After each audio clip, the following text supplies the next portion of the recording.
नमस्कार, हमारे साथ शशांक भाई साहब हैं। अभी इंटरव्यू देके बाहर आ रहे हैं। इंटरव्यू कैसा रहा पहले तो ये बताइए। इंटरव्यू ठीक रहा, अच्छा माहौल है। अच्छा माहौल है। हाँ, कितना देर तक चला इंटरव्यू? लगभग 12-15 मिनट के आसपास, 15 मिनट बारह का। पंद्रह मिनट सारे सवाल आपने टैकल कर लिए? हाँ, मैक्सिमम मैंने सारे दे दिए।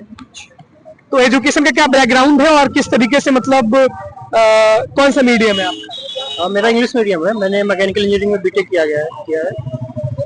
और जो मोस्टली क्वेश्चन जो पूछे गए वो मेनली इंटरनेशनल रिलेशन से ही पूछे गए आईआर से पूछे? हाँ, और फार्मिंग वगैरह से भी थोड़े क्वेश्चन पूछे गए। मतलब मैक्सिमम सवाल आईआर से और फार्मिंग से। आपके बैकग्राउंड से नहीं सवाल पूछे गए? नहीं, मेरे बैकग्राउंड से कौन। कई के लोगों से बैकग्राउंड से ही राइट सवाल पूछ ले रहे हैं जो सिलेक्टेड लोग हैं पहले से।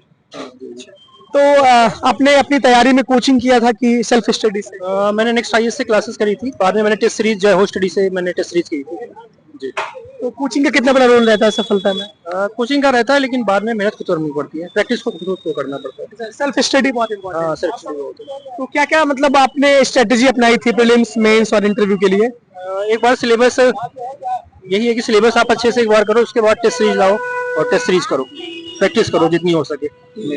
और मेंस के लिए भी आप टेस्ट सीरीज ज्वाइन करो और प्रैक्टिस करो, लिखने की प्रैक्टिस करो आप बस। लिखने की प्रैक्टिस। अच्छा, तो स्टैंडर्ड बुक में आपने क्या क्या फॉलो किया था? स्टैंडर्ड बुक में जैसे लक्ष्मीकांत होती है और एनसीईआरटीज मेनली मैंने यही किया था। किस क्लास के एनसीईआरटी आपने कवर किया था? मैंने 6 से 12 तक सारी किए था। 6 से 12 सारी एनसीईआरटी कितनी बार आपने पढ़ा था? लगभग पढ़ा था, काफी टाइम पढ़ा था। कितना? लगभग 4-6 बार। अच्छा, और घटना चक्र आपने सॉल्व किया था? घटना चक्र किया था मैंने।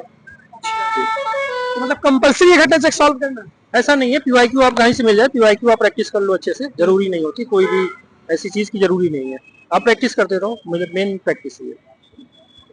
तो कैसे तैयारी करते थे आप? किस तरीके से पढ़ते थे? कैसे नोट्स बनाते थे? कितना टाइम शेड्यूल आपने अलग अलग सब्जेक्ट के लिए बांटा था? नहीं, सभी पेपरों को लगभग इम्पोर्टेंट टाइम देना पड़ता है, और जो करंट अफेयर्स वगैरह है उसको भी आपको देखना पड़ता है, और बाकी जो मेंस वगैरह की हैं तो आप उसको 3 घंटे बैठो और पूरी लिखने की प्रैक्टिस करो, सभी चीजें सही। लिखने की प्रैक्टिस बहुत इंपॉर्टेंट है इसमें। अच्छा, और कुछ जो भी एस्पिरेंट तैयारी करने की शुरुआत करना चाह रहे हैं उनके लिए क्या कहना चाहेंगे आप? मेरा यही मतलब सुझाव है कि पहले एक बार सिलेबस अच्छे से कंप्लीट करो, उसके बाद अपनी सारी प्रैक्टिस स्टार्ट करो। पहले पूरा सिलेबस अच्छे से कंप्लीट करो। सिलेबस कंप्लीट अच्छे से करना है। अच्छा, आंसर राइटिंग कितना बड़ा इंपॉर्टेंट?